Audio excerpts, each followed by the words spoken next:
وہ سفر جس میں نہ کوئی فوج تھی نہ ہتھیار، مگر پوری دنیا کا نقشہ بدل گیا۔ ایک طرف دشمن تعاقب میں، دوسری طرف جلتا ہوا صحرا، اور درمیان میں صرف دو انسان، مگر ان کے ساتھ اللہ کی مدد تھی۔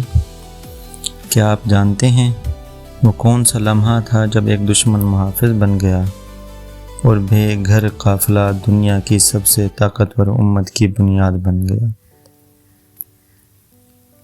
صحرا خاموش تھا، مگر اس خاموشی میں ایک طوفان چھپا ہوا تھا۔ 3 دن اور 3 راتیں غار میں گزارنے کے بعد آخر وہ لمحہ آ گیا جب سفر شروع ہونا تھا۔ اندھیری رات، ٹھنڈی ہوا اور 2 عظیم ہستیاں خاموشی سے نکلیں، حضرت محمد صلی اللہ علیہ وسلم اور حضرت ابوبکر صدیق رضی اللہ تعالی عنہ۔ کوئی شور نہیں، کوئی لشکر نہیں، مگر ان کے ساتھ اللہ کی مدد تھی۔ راستہ ایسا چنا گیا جو عام کافروں کا نہیں تھا، اور رہنمائی کے لیے ایسے شخص کو چنا گیا جو مسلمان تو نہیں تھا مگر سچا اور ایمانت دار تھا۔ یہاں سے ایک عجیب سفر شروع ہوا، ایسا سفر جس پر پوری تاریخ کا رخ بدلنا تھا۔ دن چڑھتا تو سورج آگ بن جاتا، ریت ایسے جلتی جیسے انگارے ہوں، اور رات آتی تو سناٹا دل دہلا دیتا۔ اونٹ آہستہ آہستہ بڑھتے، مگر خطرہ ہر لمحے ساتھ چلتا تھا۔ دشمن صرف تلاش میں نہیں تھا، بلکہ انعام کی لالچ میں پاگل ہو گیا تھا۔ اور پھر ایک دن اچانک دور سے مٹی اٹھی، ایک سوار تیزی سے ان کی طرف بڑھ رہا تھا۔ یہ سراقہ بن مالک تھا۔ اس کی آنکھوں میں صرف ایک چیز تھی، انعام۔ وہ قریب آیا اور جیسے ہی پکڑنے لگا، اچانک اس کا گھوڑا زمین میں دھنس گیا۔ وہ گرا، سنبھلا، دوبارہ گھوڑے پر سوار ہوا، پھر آگے بڑھا، اور دوبارہ پھر وہی ہوا۔ وہ پھر اٹھا، پھر سوار ہوا، تیسری بار بھی یہی منظر تھا۔ اب اس کے دل میں خوف اتر چکا تھا کہ یہ کوئی عام انسان نہیں ہے، یہ اللہ کے نبی ہیں اور اللہ کی حفاظت میں ہیں۔ وہ قریب آیا اور آواز بدلی ہوئی تھی اور فریاد کی، مجھے امان دے دیجئے۔ اور پھر یہاں رحمت للعالمین تھے، رحم کا عالم دیکھیے، آپ صلی اللہ علیہ وسلم نے فوراً معاف کر دیا۔ جو دشمن پکڑنے آیا تھا وہ اب حفاظت کا وعدہ لے کر واپس لوٹ گیا۔ ادھر مدینہ میں ایک اور منظر تھا۔ ہر دن لوگ شہر سے باہر نکلتے، راستہ دیکھتے، پھر مایوسی کے ساتھ لوٹ آتے۔ انتظار بڑھتا جا رہا تھا، محبت بے چین ہو رہی تھی۔ اور پھر اچانک ایک دن خبر آئی، نبی آ گئے۔ بس پھر کیا تھا، پورا شہر جیسے زندہ ہو گیا۔ بچے دوڑتے ہوئے نکلے، عورتیں چھتوں پر چڑھ گئیں، مرد راستوں میں جمع ہو گئے، اور فضا میں ایک آواز گونجنے لگی، طلع البدر علینا، طلع البدر علینا، ہم پر چاند طلوع ہو گیا۔ آنکھوں میں آنسو تھے، مگر چہروں پر ایسی خوشی جو پہلے کبھی نہ دیکھی گئی تھی۔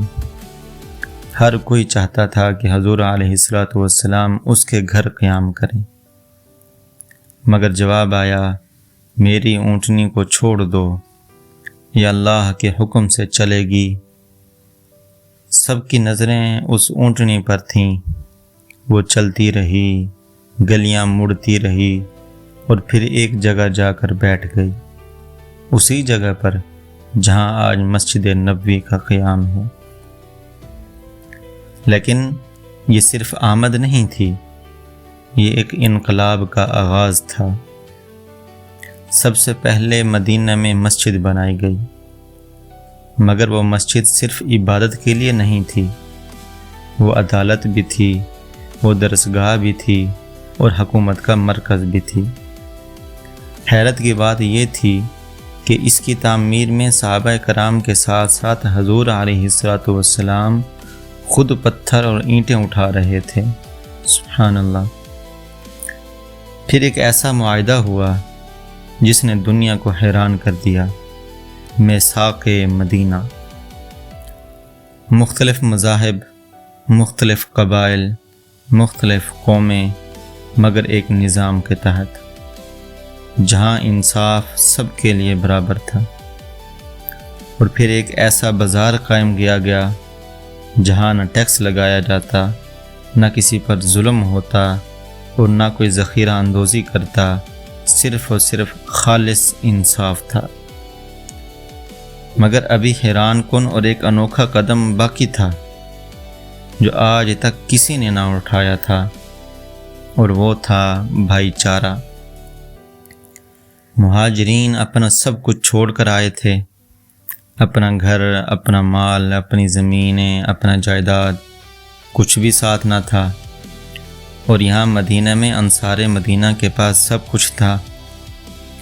اگر حضور چاہتے تو فرق واضح رہتا کہ یہ انصار ہیں جن کے پاس سب کچھ ہے، اور یہ مہاجر ہیں جو مکہ میں اپنا سب کچھ چھوڑ کر آئے۔ مگر یہاں تو کچھ اور ہی ہونے والا تھا۔ اعلان ہوا، تم سب آپس میں بھائی بھائی ہو۔ اور پھر اس اعلان کے بعد کچھ ایسے مناظر سامنے آئے جن کو دیکھ کر اور سن کر عقل حیران رہ جاتی ہے۔ تمام انصار نے اپنا آدھا آدھا حصہ مال کا، جان کا، کاروبار کا مہاجرین میں تقسیم کر دیا۔ حضرت سعد بن ابی ربیع نے اپنے بھائی حضرت عبد الرحمن بن عوف سے کہا، میرا آدھا مال آپ کا ہوا، میرے آدھے باغ آپ کے، یہاں تک کہ اپنی ذاتی زندگی تک بانٹنے کی پیشکش کی، مگر جواب کیا آیا؟ اللہ آپ کے مال میں برکت دے، بس مجھے بازار کا راستہ دکھا دیں۔ یہ تھا وہ کردار جو لینے کے بجائے اپنے پیروں پر کھڑا ہونا جانتا تھا۔ یہ ہجرت صرف ایک سفر نہیں تھا، یہ ایک سوچ تھی، ایک نظام تھا، ایک انقلاب تھا۔ نہ تلوار چلی، نہ جنگ ہوئی، مگر دنیا بدل گئی۔ آج بھی اگر کوئی جاننا چاہتا ہے کہ ایک قوم کیسے بنتی ہے، ایک ملک، ایک شہر کیسے وجود میں آتا ہے، تو جواب اسی سفر میں چھپا ہوا ہے، اس صحرا میں چھپا ہوا ہے، اس قربانی میں، اور اس یقین میں کہ جب اللہ ساتھ ہو تو خالی ہاتھ بھی تاریخ بدل دی جاتی ہے۔ مدینہ میں اس انقلاب کو 10 سال لگے، تب جا کر یثرب جو کہ بدنام شہر تھا، جھگڑوں کی وجہ سے مشہور تھا، وہ مدینہ بنا۔ یہ سب تب جا کر ممکن ہوا جب لوگوں نے قربانیاں دیں، اپنا جان، مال، کاروبار تک اپنے بھائیوں میں بانٹا، اور حضور علیہ السلام کی طرز زندگی کو اپنا لائف سٹائل بنایا۔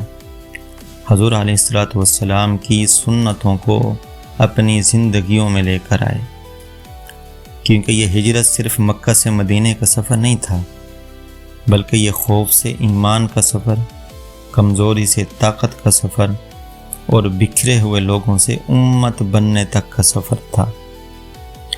جب حضور علیہ السلام مدینہ تشریف لائے تو صرف ایک شہر نہیں بدلا، بلکہ تاریخ کا رخ بدل گیا۔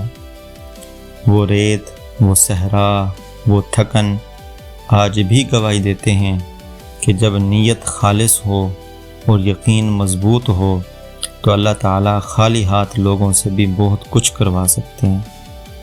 یہی وہ ہجرت تھی جس نے اسلام کو صرف ایک پیغام نہیں بلکہ ایک مکمل نظام بنا دیا۔ اگر آپ کو یہ ایمان تازہ کرنے والی ویڈیو پسند ہے جو دل کو چھو جائے اور زندگی بدل دے تو ابھی ہمارے چینل دا مسلم لیگیسی کو سبسکرائب کریں، بیل آئیکن کو دبائیں اور ویڈیو کو شیئر کریں اور لوگوں تک اسلام کی تاریخ پہنچانے میں ہمارا ساتھ دیں۔ اپنا خیال رکھیے، ملتے ہیں اگلی اسلامی ویڈیو میں، تب تک اللہ حافظ۔